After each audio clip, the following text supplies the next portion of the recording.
sou filho, né, de uma menina praticamente, que no seu quinto filho o pai morreu com 30 anos de idade, numa dramaticidade terrível em Barier.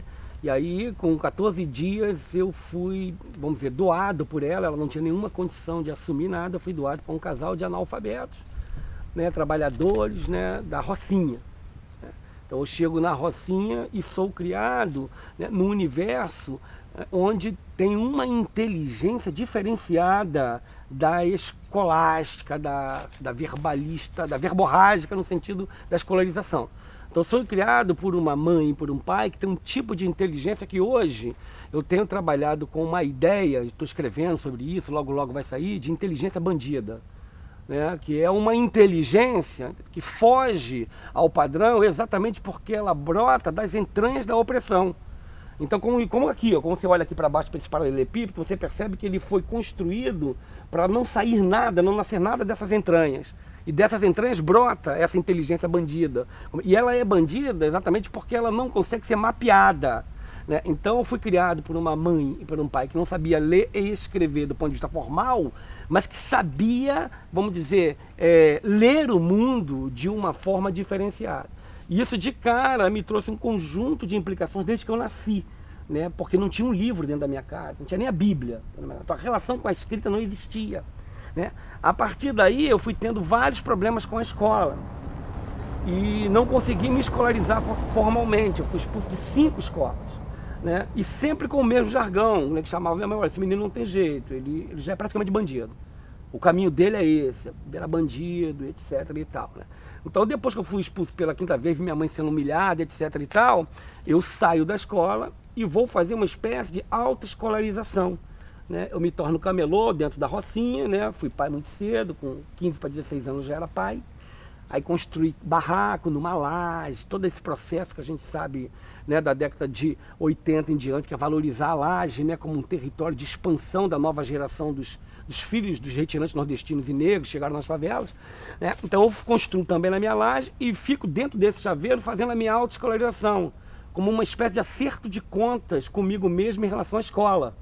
Como eu fui expulso da escola, então eu passei a organizar um currículo meu próprio, dentro do chaveiro de 1 metro por 80 centímetros, na favela. Tem fotos, tem vídeos, tem documentários que mostram isso. Eu organizei uma biblioteca e eu ia nos sebos e comprava livros de todos os setores da escolarização. Livro de história, livro de geografia, e ia me autoescolarizando sem nenhuma pretensão a nada. Eu me escolarizava simplesmente por me escolarizar. Ser professor, nada disso estava no meu horizonte. Então eu estudava e lia por puro prazer e por pura autoformação, despretensiosamente. Nunca passou pela cabeça ser professor nesse primeiro momento, nunca passou, né, ser nada disso. Com o tempo, o fato de eu começar a analisar a minha mãe e meu pai serem analfabetos e os preconceitos que eles sofriam dentro da própria favela com isso, encarnações, zombarias, né? Porque, né, e uma coisa complicada, né, que o mito era minha mãe, né? Minha mãe e meu pai eram meus mitos, eram meus heróis. E quando tu chega na escola, a escola pública, além de determinar que você já está com o teu destino traçado, vai ser bandido, não tem jeito, etc., fazia um papel de desmistificar o heroísmo do meu pai e da minha mãe. Porque, ó, eles falam errado, eles falam galfo. Né? Então eu passei a chegar em casa em determinado momento com esse conflito criança, né? Pô, os meus heróis, que eu admirava e tal, construiu a casa, o barraco da gente e tal, agora são aqueles que não sabem de nada, né? Porque fala galfo, né? Porque fala e apoie, né? E aí esses conflitos também foram, acho que, contribuindo para o meu aspecto um pouco violento dentro da escola, um pouco fora do padrão, que me levou aos convites a se retirar da escola. Né? E isso foi me incomodando em tal grau que aí eu comecei a ter essa ideologia ou esse sonho, né, de querer alfabetizar todo mundo na favela, na Rocinha. Isso por volta de 17 anos, eu estava dentro do chaveiro. Aí eu na época eu estava num conflito danado, porque eu tinha me vinculado a uma igreja metodista tradicional, não essas pentecostais, mas a tradicional, que tem órgão, né, com pastor ainda americano, de fruto, né, lá na Rocinha, bem conhecida essa igreja lá. Né? E aí eu comecei a ler a teologia da libertação e conheci Marx. Foi aí que eu conheci Marx. E aí quando eu conheci Marx, aí a coisa ficou complicada para eu permanecer na igreja, ficou complicado. E aí eu comecei a pegar uma vibe assim de querer alfabetizar agora, em função da minha mãe e do meu pai, começar a entender a injustiça social e cognitiva. Isso começa a ficar, né? Pô, há uma injustiça aí que não é só social, ela é cognitiva. A minha mãe saberia mais e melhor se tivesse acesso à escrita.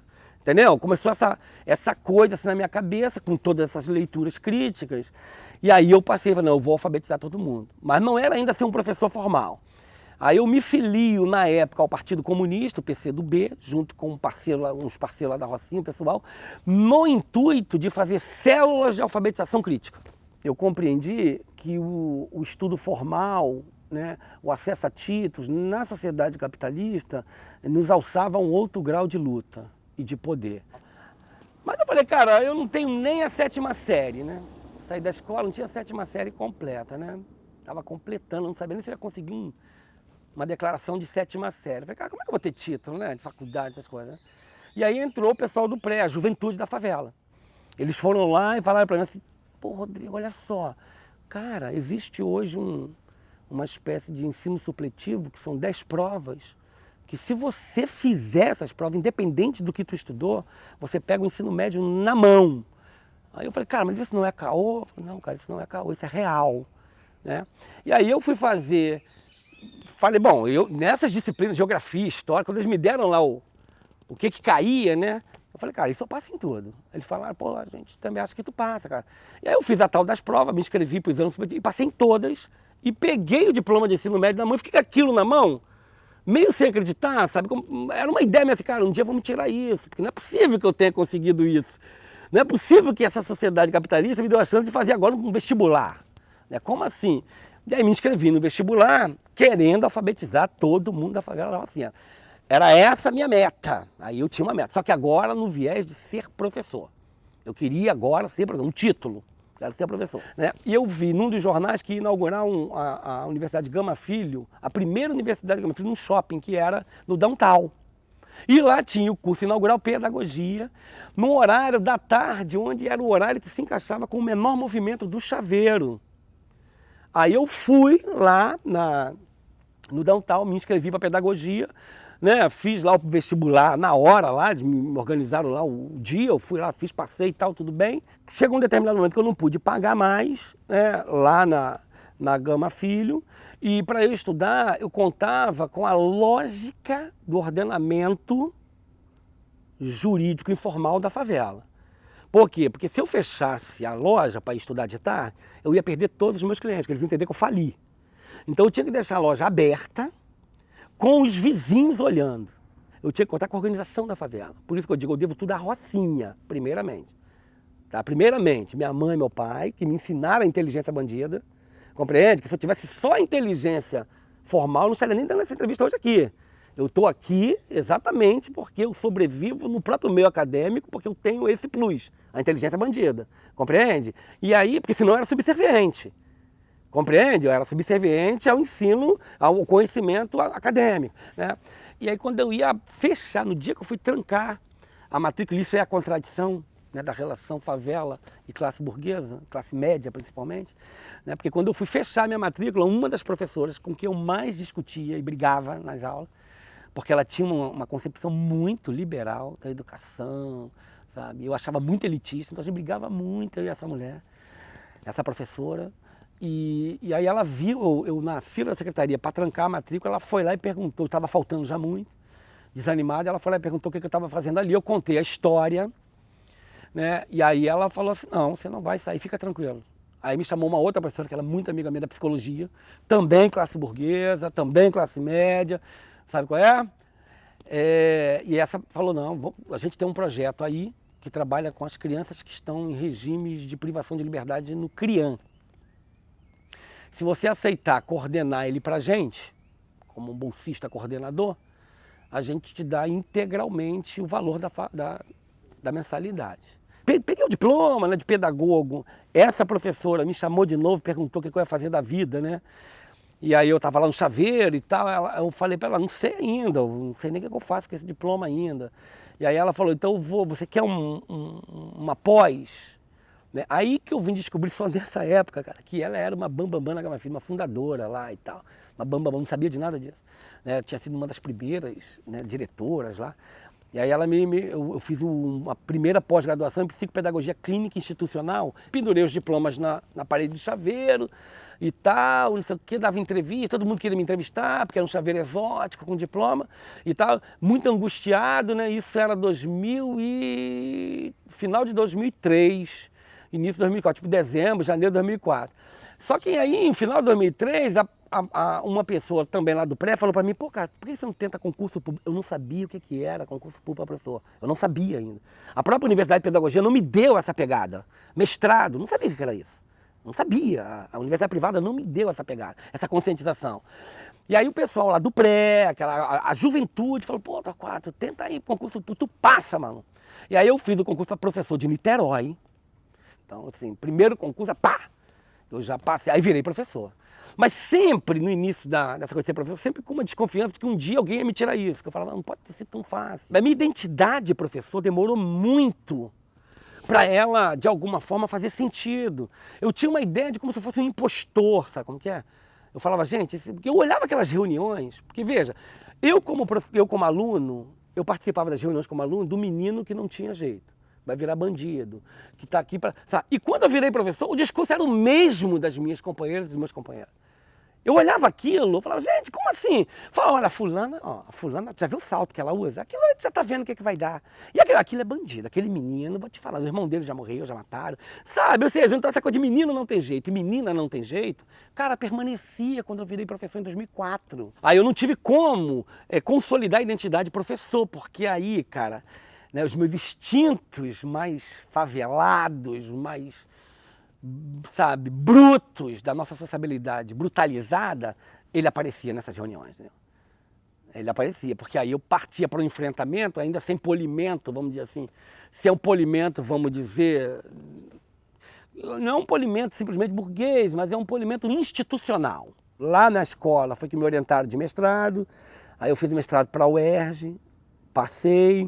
Aí fiz o mestrado, e o mestrado da UERJ, para mim, ele tinha uma pegada que me faltava um pouco do chão revolucionário, a meu ver, mas eu aprendi muito ali do ponto de vista, né, de compreender como é que é o funcionamento das lógicas cotidianas. Né? E aí, no doutorado, o pessoal lá falou, pô, vai continuar de estudo? Eu falei, olha, eu posso até tentar aqui, mas eu vou tentar na UF. Né? Porque a UF sempre foi vamos dizer assim, depois que eu entendi um pouco, a UF sempre foi o meu sonho. Porque eu entendi a UF uma faculdade de chão, uma faculdade de ir para a rua. Era assim que eu sempre enxerguei a UF e enxergo até hoje. Né? E aí vim para a UF o doutorado, passei. Aí quando eu estava já no meio do doutorado aqui na UF, foi aquela época da expansão. Né? Teve o Reúne, toda essa época da expansão. Então abriu muitas vagas para concurso, porque eu fui para esse concurso muito mais por uma experiência, uma metodologia, vou lá ver como é que é esses concursos para a universidade, né? Jamais imaginei passar.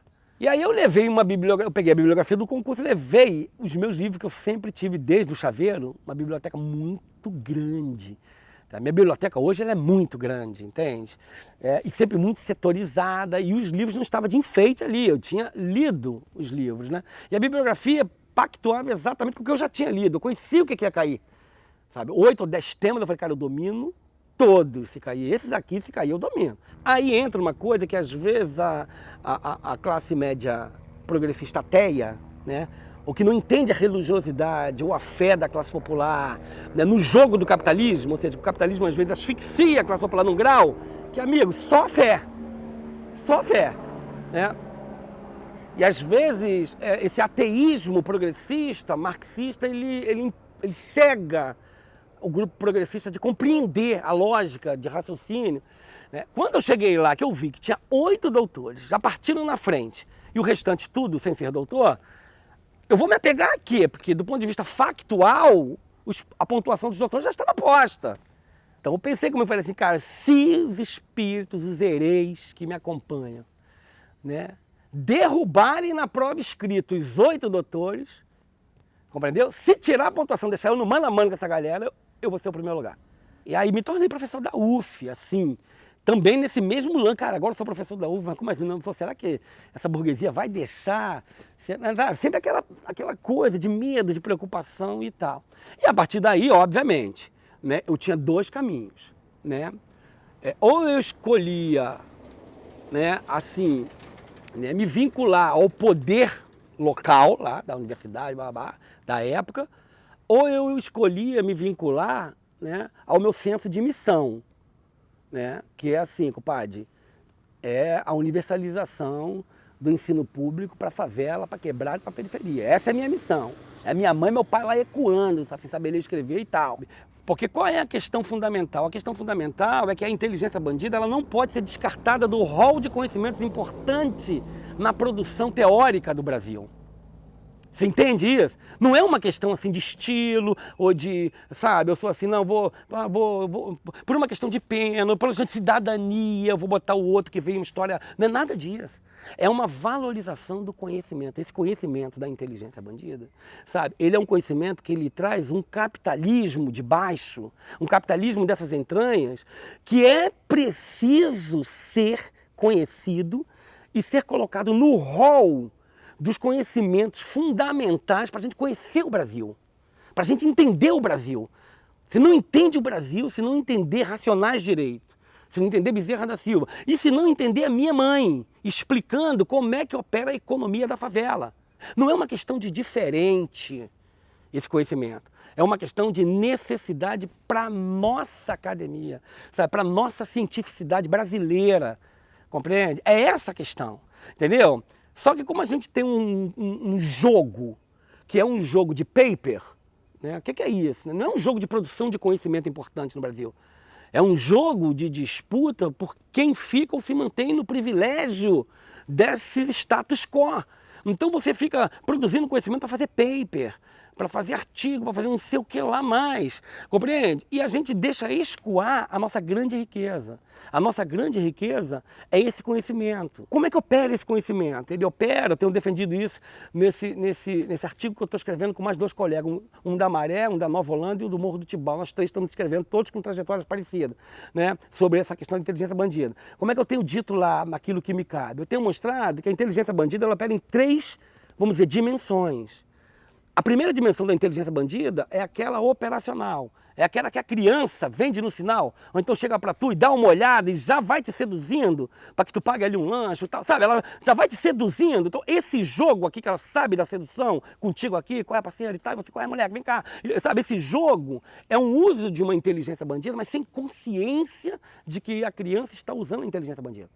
Então o primeiro nível é o nível do uso sem consciência da inteligência bandida. Tu aprende a sobreviver nas entranhas da favela, sabe? Submetido a uma sociabilidade violenta do tráfico, da milícia. Tu aprende a sobreviver ali, a ler os sinais da favela.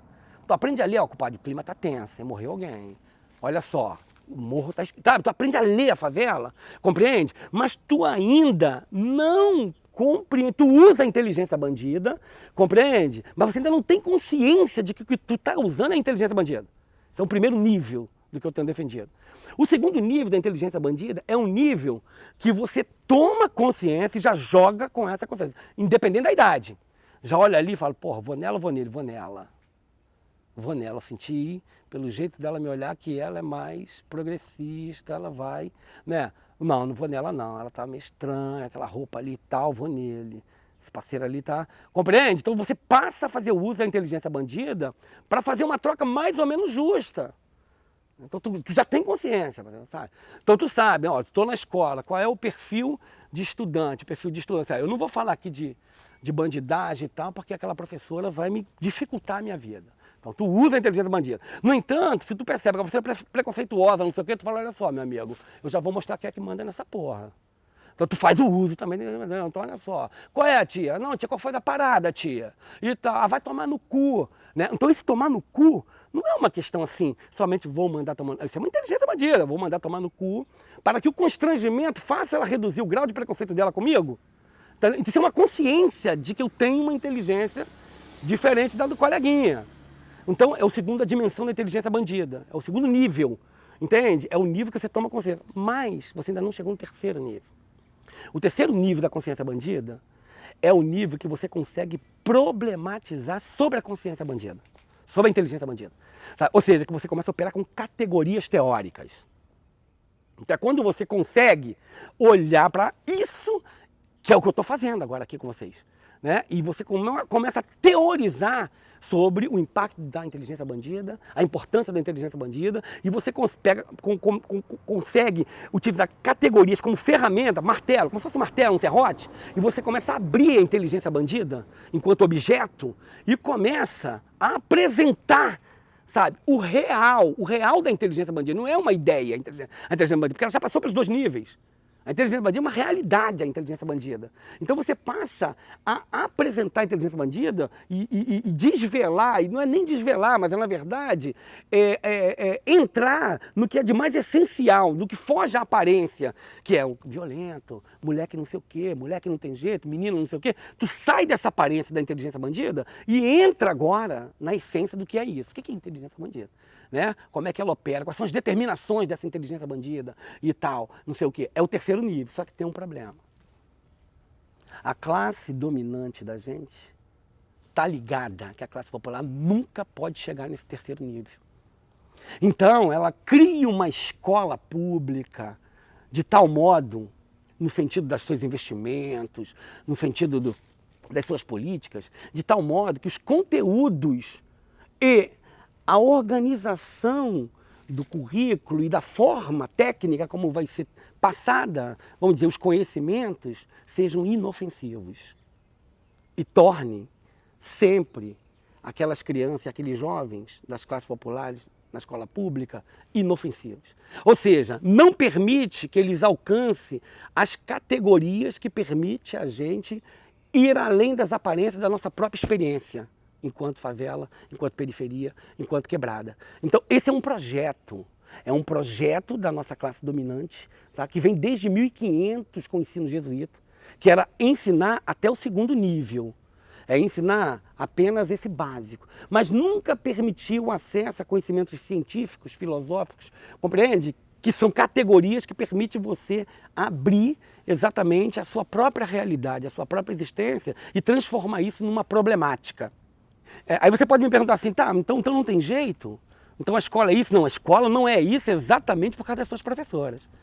Compreende? O que fez com que eu estivesse aqui também foi a gente ter dentro da escola essa contradição.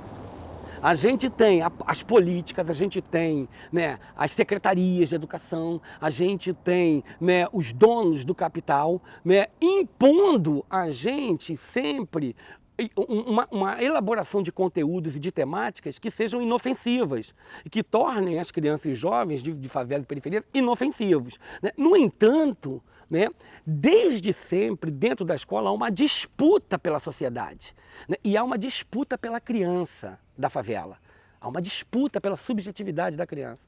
Então lá dentro vai ter alguns que vão concordar porque é mais confortável, né, deixar o fluxo da maré, ou seja, não trabalhar a questão racial dentro da escola, não trabalhar a questão da homofobia, não trabalhar a questão da agroecologia consciente, não trabalhar nada disso dentro da escola, né, porque esses temas tornam os seus estudantes, né, pessoas agora, né, críticos, ou seja, não mais inofensivos. Então tem pessoas e professores que tendem a isso, no conforto, né, fazer a escola de uma espécie de marquise esperando a tempestade passar, né? Então tem pessoas disso, mas tem também no contraditório do cotidiano da escola, tem você, tem eu, tem você, compreende? Que são aqueles que falam assim, olha só, não vou gastar minha vida, tá entendendo? Desse jeito, sendo um cano d'água. Eu vou gastar minha vida sendo areia na engrenagem, né? E aí, essa galera vai pautar a questão racial, vai pautar a questão da favela, vai pautar a questão do genocídio estatal, vai pautar a questão da milícia, vai pautar a questão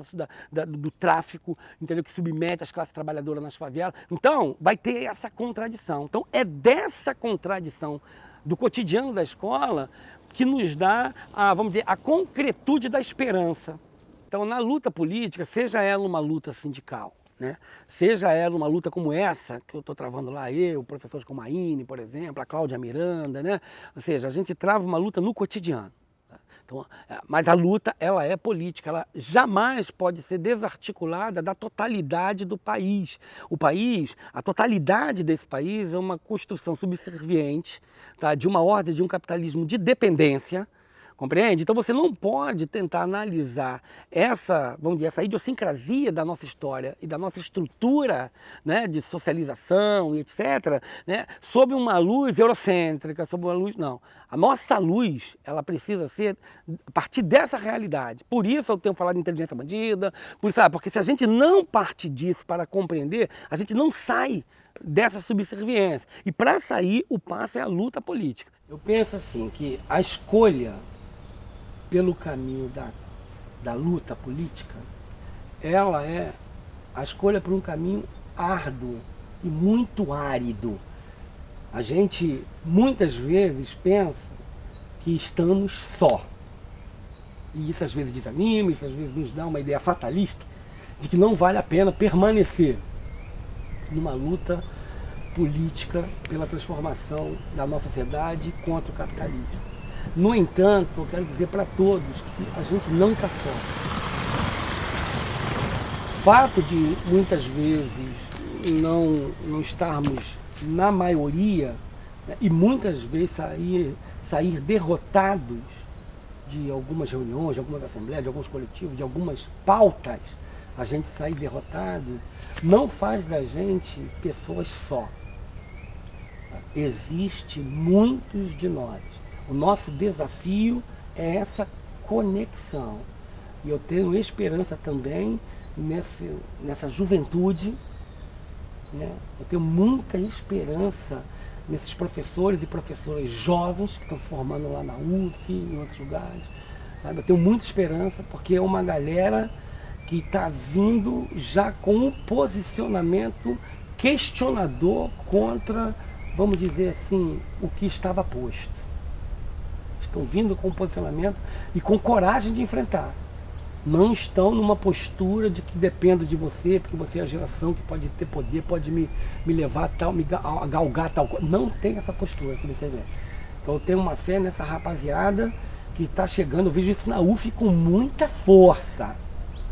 Eu vejo isso na UF com muita força. Agora mesmo, nós participamos lá de uma luta, eu fui convidado no finalzinho, mas uma luta de uma juventude lá chamada Maruf, por moradia estudantil lá, sabe? É uma juventude corajosa, aguerrida, e que vão ser professores certamente que vão fazer a diferença na escola, né? Certamente eles vão fazer a diferença na escola, não tenho dúvida. Então a mensagem que eu deixo é essa: não estamos só. Pode até ser que você não consiga enxergar um companheiro que esteja mais próximo, que está árido, né? Porque está árido, está um pouco desértico, né? Mas nós não estamos só, nós estamos juntos, estamos juntos.